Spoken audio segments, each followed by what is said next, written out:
میں ایف آئی اے کی investigation cipher کے اوپر جو ہو رہی ہے اس میں کل شرکت کر رہا ہوں، اور میں سارا وقت جس طرح میں نے آپ کو کہا تیار ہوتا ہوں جیل جانے کی، کیونکہ جو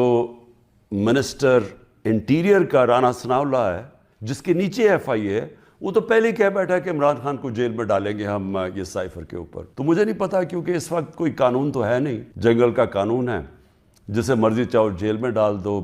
بیچارے کتنے لوگ ہمارے عورتیں جیلوں میں پڑے ہوئے ہیں، وقت تو گزر جائے گا لیکن قوم یہ یاد رکھے گی کہ کون سے لوگ کھڑے ہوئے تھے۔ وہ عمران ریاض کو یاد رکھے گی یہ ساری قوم کہ وہ کم از کم اپنے موقف پہ کھڑا رہا۔ اس ملک کے اندر جو صحافی ہوتے ہیں، جو ایک جہاد کرتے ہیں حق اور سچ کے لیے، جس طرح ارشد شریف تھے، قوم ان کو ہمیشہ یاد رکھے گی، ارشد شریف شہید کو۔ وہ جو 4 جرنلسٹ ملک سے باہر چلے گئے لیکن انہوں نے کمپرومائز نہیں کیا، انہوں نے کسی پریشر میں آ کے رائے حق سے نہیں اترے۔ وہ جن کو یہاں ماریں پڑوائی گئیں، ذلیل کیا گیا، اور وہ جن کے بڑے نام ہیں اور پرانے صحافت میں نام ہے، قوم ان کو بھی دیکھ رہی ہے اور ان کو سلام کر رہی ہے، اور ان کو بھی دیکھ رہی ہے جن کے ضمیر مر چکے ہیں۔ تو میں ایف آئی اے کا ذرا آپ کو سمجھا دوں کہ یہ کیس ہے کیا۔ نہ تو ابھی تک مجھے کوئی کویسچنر ملا ہے کہ یہ میرے سے کیا پوچھنا چاہتے ہیں، تو میری کوئی تیاری نہیں ہے۔ لکھا یہ ہوا ہے کہ جی اپنے ساتھ ڈاکیومنٹس لے کے آئیں۔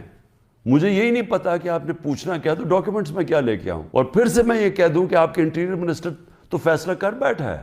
وہ تو جج جوری ایکسیکیوشن ہے کہ جیل میں ڈال لیں اس کو۔ وہ جو سائفر ہوتا ہے، یہ بڑا ضروری ہے آپ نے سمجھنا، وہ واقعی اس کو سیکرٹ رکھنا، اس کو خفیہ رکھنا بہت ضروری ہے، کیونکہ ایک دفعہ وہ کوڈ دنیا کو پتہ چل جائے تو سارے جتنے بھی آپ کے ایمبیسڈرز خفیہ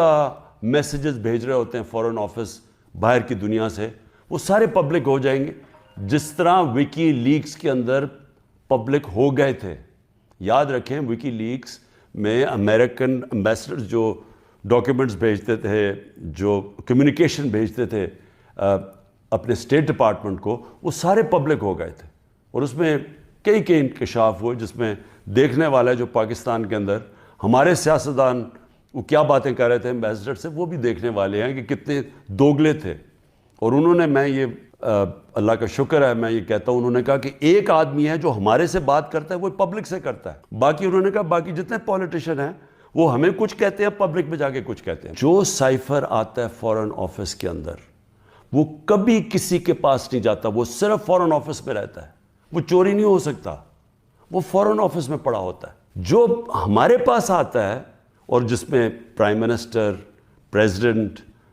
army chief, I S I کا چیف، اور پھر ایک جاتا ہے اس کا جو جاتا ہے کیبنٹ سیکرٹری کے پاس، یہ یاد رکھیں کہ یہ وہ سائفر نہیں جاتا۔ یہ سائفر کا جو مفہوم ہوتا ہے وہ اپنے لفظوں میں لکھ کے ہمارے پاس پہنچتا ہے۔ تو سائفر فورن آفس میں رہتا ہے، وہ کبھی وہ نہ چوری ہوا ہے، نہ وہ اور کوئی دیکھ سکتا ہے، نہ پرائم منسٹر، ہم کوئی نہیں دیکھ سکتے، کیونکہ یہ سائبر سیکیورٹی کا قانون ہے جو کہ کیبنٹ ڈویژن بتاتی ہے ان کو، فورن آفس کو۔ تو پہلے تو یہ سائٹ پہ کر دیں کہ سائفر کا جو کوڈ تھا وہ کبھی بھی پبلک نہیں ہوا، کسی نے نہیں وہ دیکھا بشمول پرائم منسٹر کے۔ ہم نے سب سے پہلے اس کو فیصلہ کیا آپس میں کہ ہم یہ پبلک نہیں، ابھی اس کے اوپر بات نہیں کریں گے، کیونکہ او آئی سی کی کانفرنس تھی پاکستان میں 22 اور 23 مارچ کو، تو سائفر آ چکا تھا 6 مارچ کا۔ ہم نے اس کانفرنس کی وجہ سے ہم چپ کر کے بیٹھے رہے، کیونکہ باہر سے منسٹر آ رہے ہیں اور شور میں جاتا ہے اس کا، تو ہم نے کہا ملک کو نقصان پہنچے گا۔ 27 تاریخ کو میں نے جلسے میں جو ایک کاپی لہرائی وہ سائفر نہیں تھا، جو سائفر کے اندر پیغام تھا، تو وہ میں نے بتایا، اور میں نے تب بھی محتاط رہا، میں نے یہ نہیں بتایا کہ میں نے کہا یہ بڑا سینسٹیو ہے، میں نے لکھ کے بتایا کہ میں صرف کوئی غلط بات نہ کہہ دوں، کیونکہ انٹرنیشنل ریلیشنز ہے، ہماری دوسرے ملکوں کے ساتھ تعلقات ہیں، وہ نہ خراب ہو جائے۔ کتنی بڑی اس ملک سے میں سمجھتا ہوں کہ کتنی بڑی ملک کی توہین ہوئی کہ ایک باہر کا ایک آفیشل وہ پاکستان کے ایمبیسڈر کو کہہ رہا ہے کہ اپنے پرائم منسٹر کو اگر تم نے نہ ہٹایا، ووٹ آف نو کانفیڈنس، جو پھر سے میں یاد کرا دوں کہ ابھی آئی نہیں تھی، تو پاکستان کے لیے مشکلات ہوں گی، اور اگر اس کو ہٹا دیا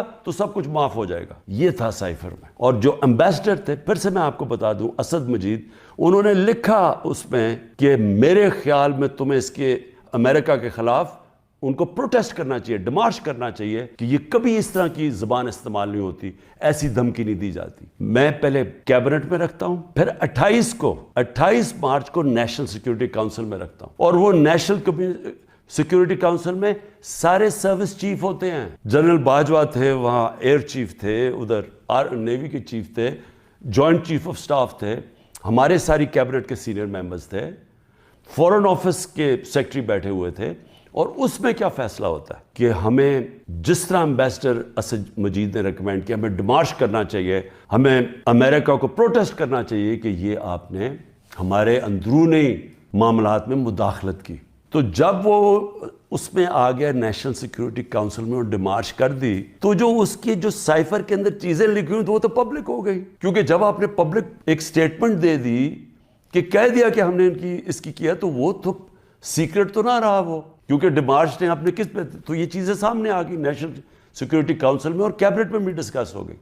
اس کے بعد پارلیمنٹ کے اندر ہم نے ان کیمرہ سارے اپوزیشن لیڈرز کو بلایا کہ آپ کو پتہ ہونا چاہیے کہ کس طرح کی پاکستان میں توہین ہوئی. سارے اپوزیشن لیڈرز نے منع کر دیا جانے کا, کیونکہ یہ سارے حصہ تھے اس سازش کے. پارلیمنٹ سے جو اسپیکر ہوتے ہیں وہ چیف جسٹس آف پاکستان کو بھیجتے ہیں, اور میں بھی انہیں کہتا ہوں کہ اس کے اوپر انکوائری کریں کہ یہ جو مداخلت ہوئی ہے اس کے اندر پتہ تو چلے کہ یہ ہوا کیا, کتنی بڑی سازش ہوئی ہے کہ سٹی گورنمنٹ کے اوپر, الیکٹڈ پرائم منسٹر کے اوپر دھمکی ملتی ہے, اور پھر اس کے گورنمنٹ گرانے کی پوری تیاریاں شروع ہو جاتی ہیں, لوگ بھاگنا شروع ہو جاتے ہیں, الائز چلے جاتے ہیں. اور یہ پیغام کس کو تھا؟ مجھے تو پتہ تھا پیغام کس کو ہے, جنرل باجوہ کے لیے پیغام دیا گیا تھا, کیونکہ اسی کے پاس پاور تھی نا گورنمنٹ گرانے کی, باقی تو کوئی پرائم منسٹر کو نہیں ہٹا سکتا تھا. تو اس کے بعد جب یہ, اور پھر کیبنٹ کے اندر ہم نے اس کو ڈی کلاسیفائی بھی کر دیا. تو مجھے ابھی تک یہ نہیں سمجھ آ رہی کہ ایف آئی اے چاہتی کیا ہے, کہ جب سائفر تو سیف, جس طرح ثناءاللہ نے کہا وہ فورن آفس میں پڑھا ہے, وہ تو اس کے اوپر تو اس کا تو کسی کو پتہ ہی نہیں ہے جو سائفر کی کوڈ ہے. ہمارے پاس جو جس کو پیرافریز کہتے ہیں انگریزی میں لفظ, ہمارے پاس جو آتا ہے وہ تو اس کا مفہوم آیا تھا, اور وہ جا کے نیشنل سیکیورٹی کاؤنسل اور کیبنٹ میں جب رکھا اور بعد میں ڈی کلاسیفائی بھی کر دیا, تو وہ تو پھر ایک سیکرٹ ڈاکیومنٹ نہیں رہا. جب رجیم چینج ساؤتھ امریکہ میں بھی ہوتا ہے تو اس طرح تو پھر بھی نہیں ہوتا کہ پہلے وہ کوئی امبیسڈر سے دھمکی دی جائے. 180 کیسز ہیں, اور ایک اور اب وارنٹ بھی نکلا ہی ہے. الیکشن کمیشن کی توہین ہو گئی, یہ دنیا میں آپ نے نہیں کبھی سنا. عدالتوں کی تو توہین ہوتی ہے, الیکشن کمیشن کی توہین ہونے وارنٹ نکلائیں. پوری کوشش ہے کسی نہ کسی طرح اس کو جیل میں ڈال دیں. میں کھڑا ہوں, جیل کے لیے بھی تیار ہوں, لیکن قوم کو میں یہ بتا دوں کہ میں انشاءاللہ ہر کیس کا ثابت کروں گا اسی ملک میں بیٹھ کے کہ ہر کیس انہوں نے جعلی بنایا ہے, بوگس بنایا ہے, اور ہر کیس جب عدالت میں جائے گا, جب سنا جائے گا, کوئی جج بھی سزا نہیں دے سکتا پورا کیس سن کے, کیونکہ یہ سارے جعلی کیسز ہیں. اور اس کا مقصد اس ملک میں انصاف نہیں لانا, اس ملک میں انصاف کی قبر کھودنی ہے, تاکہ کسی طرح جنگل کا قانون جو طاقتور ہے وہ کسی طرح اس ملک کی جمہوریت بھی ختم کر دے, وہ طاقتور اس ملک کی عوام کی آواز ختم کر دے, وہ اس ملک کی سب سے بڑی پارٹی کو کسی طرح ختم کر دے,